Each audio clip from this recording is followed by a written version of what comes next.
মানুষ চলবে বিবেচনা ছাড়াই। হেডমাস্টার চেয়ারে বসে দেখছেন যে তার মেয়ে ভালো নাচতে পারে কিনা। তো এই হেডমাস্টার যদি শিক্ষিত হন তাহলে মূর্খ মানুষকে,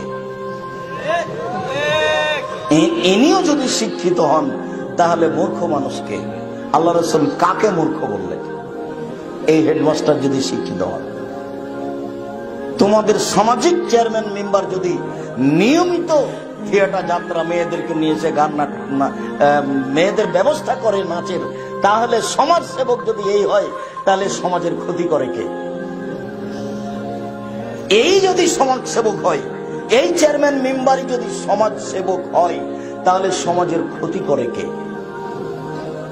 ও নিজেই জানে না সমাজ সেবক কাকে বলে, হেডমাস্টার নিজেই জানেন না হেডমাস্টার কাকে বলে, লেখক নিজেই বুঝেন না লেখক কাকে বলে, সেই জন্য কুকুরে টেলিফোন করছে বিড়ালকে।